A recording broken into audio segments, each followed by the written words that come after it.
World War II was not only fought on the ground or at sea, the skies above were the true battlegrounds, where decisions in seconds determined the fate of nations. Air superiority became the ultimate weapon. This is the story of the 5 deadliest air battles that shaped history. Number 1. Battle of Britain, 1940. In 1940, Nazi Germany had conquered most of continental Europe. France had fallen. Hitler's gaze turned toward Britain.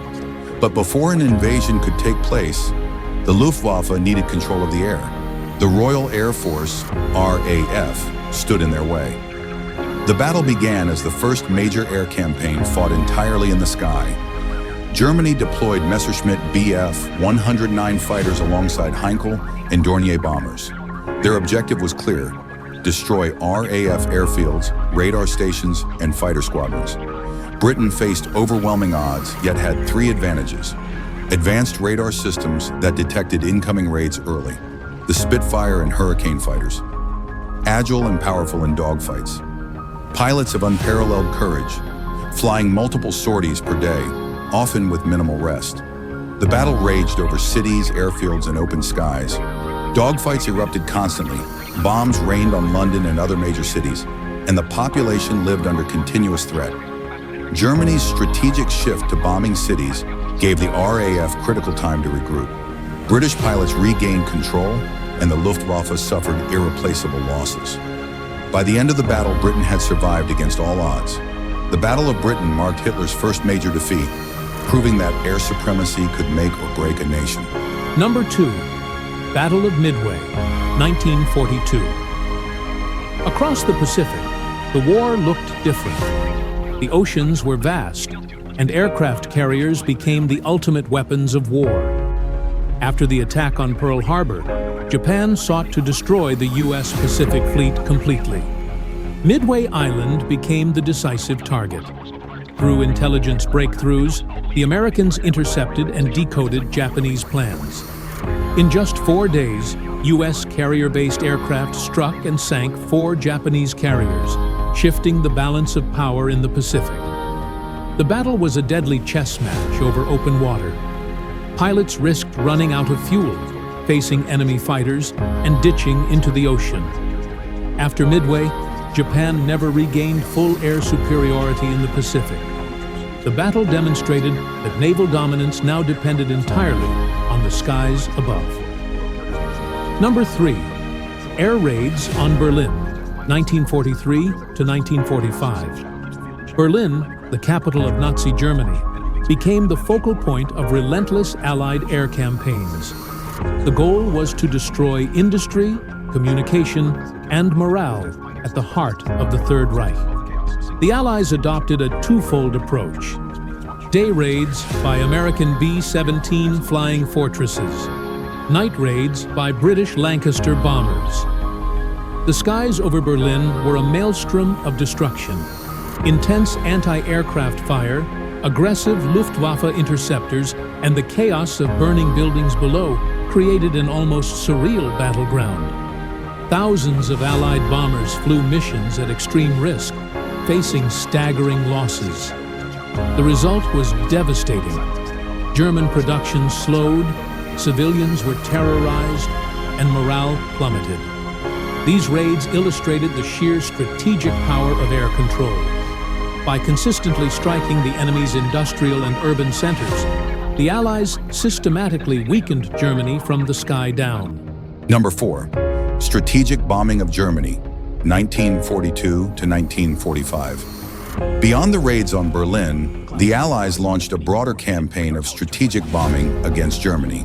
The targets were not cities alone, but the infrastructure that powered the German war machine. Factories producing weapons and tanks, oil refineries, railways, and transport hubs. Early missions were perilous. Bombers often flew without escorts, facing concentrated Luftwaffe opposition. Losses were high, yet each mission dealt incremental damage to Germany's ability to fight. The introduction of the P-51 Mustang, a long-range fighter capable of escorting bombers deep into enemy territory, shifted the balance. Mustangs protected bombers, intercepted Luftwaffe fighters, and dramatically reduced Allied losses. Germany's production remained significant, But the lack of trained pilots and the constant pressure from Allied air power left their air forces in a perpetual state of attrition. Strategic bombing, combined with fighter protection, gradually destroyed Germany's ability to control its own skies, directly contributing to the Allied victory. Number 5. Pacific Air Battles/Island Campaigns, 1942 to 1945. The Pacific Theater demanded a different kind of air war. Control of islands, supply lines, and remote bases became the central objective. Vast distances meant that air superiority could determine who survived and who was cut off. American aircraft repeatedly struck Japanese supply routes and fortified islands, isolating enemy garrisons. Japanese pilots, despite their skill and training, faced unsustainable losses and dwindling fuel. Kamikaze attacks reflected extreme desperation, but could not stop the American advance.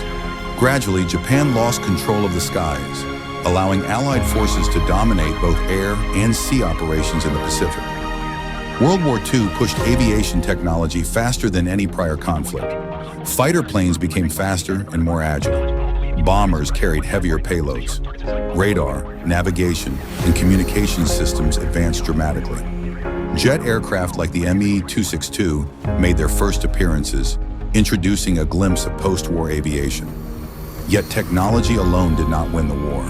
Strategy, production, and pilot skill were equally important.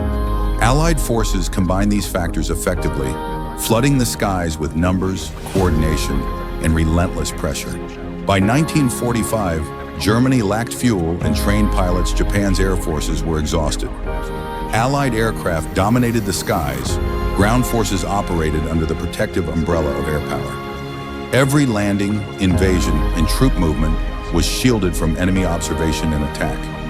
Air superiority predetermined the outcome before most ground campaigns concluded. In August 1945, the ultimate weapon delivered by aircraft ended the war. The atomic bombs dropped on Hiroshima and Nagasaki. Air power had evolved from reconnaissance and support to decisive strategic dominance.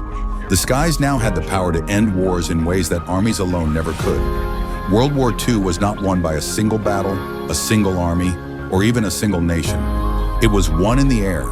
Air power protected armies, disabled industry, cut off supply lines, and determined the fate of entire nations. After 1945, no major conflict could be planned without first controlling the skies. The lesson is clear. Whoever controls the air controls the battlefield. And in World War II, the sky decided everything.